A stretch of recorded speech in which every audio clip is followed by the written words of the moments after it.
Le saviez-vous? Plusieurs études faites au Canada montrent que plus l'enseignant montre un niveau d'épuisement professionnel élevé, plus ses élèves montrent des concentrations élevées d'hormones de stress. Avant de mettre en place de multiples stratégies de réduction du stress et de l'anxiété dans votre classe, comme par exemple la méditation, le yoga ou autre, il y a une chose très importante à privilégier, c'est la qualité de la relation enseignant-élève.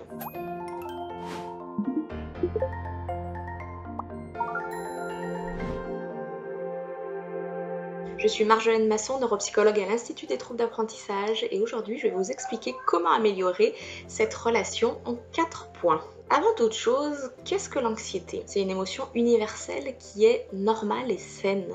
Alors l'anxiété, ça ne veut pas nécessairement dire trouble anxieux, mais ça peut devenir problématique quand ça devient fréquent et intense. C'est une émotion qui est basée sur la peur, mais c'est un peu plus diffus. C'est comme un malaise qui s'installe sans qu'on sache forcément pourquoi, sans qu'on puisse donc identifier ce qui rend cette situation anxiogène. Alors c'est basé souvent sur l'anticipation, sur notre propre perception de la situation ou une mauvaise interprétation d'une situation également. L'anxiété peut avoir beaucoup de manifestations et d'impacts. Par exemple, au niveau cognitif, on peut avoir des difficultés à se concentrer quand on est stressé. Au niveau affectif, on peut avoir une baisse de son estime. Au niveau physiologique, je peux avoir des maux de ventre quand je suis stressée. Ou encore au niveau comportemental, on observe souvent un repli sur soi. Alors, c'est quoi les 4 points à privilégier quand on est enseignant? Ça va se passer par la relation enseignant-élève. Premier point, établir une relation harmonieuse avec les élèves. La valeur fondamentale, c'est le respect, bien sûr. L'attitude fondamentale, c'est la bienveillance. Ensuite, il est très important de croire dans la réussite de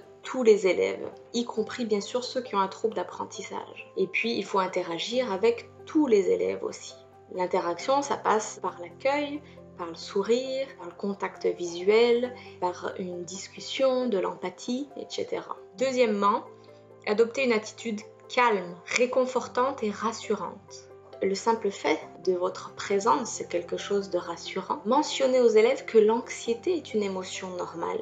Ils ont besoin de le savoir, ça. Faire preuve de confiance pour gérer cette émotion. Soutenir les élèves dans le choix d'une stratégie pour mieux gérer l'anxiété, c'est-à-dire on va développer de cette façon leur autonomie, on les implique dans le choix de la stratégie. Troisième point, encourager les bons comportements d'adaptation grâce aux renforçateurs sociaux par exemple, donc on le félicite quand il y a un bon comportement, grâce aux privilèges, un choix d'activité, un moment privilégié avec une personne, ou bien grâce au renforcement des efforts, des réussites, même quand c'est une réussite partielle. Quatrième point, on prend soin de soi. Il y a donc une résonance du stress à l'école. Le stress vécu par les enseignants peut résonner avec les élèves de la classe, donc il est important de prendre soin de soi. Les enfants, ils sont sensibles au stress vécu par leurs parents, mais aussi au stress vécu par leurs enseignants. Si vos élèves, ils cheminent avec un trouble d'apprentissage et de l'anxiété, pour aider les élèves qui ont un trouble d'apprentissage, bien souvent on va observer qu'ils ont des pensées et des sentiments négatifs. C'est pas quelque chose de rare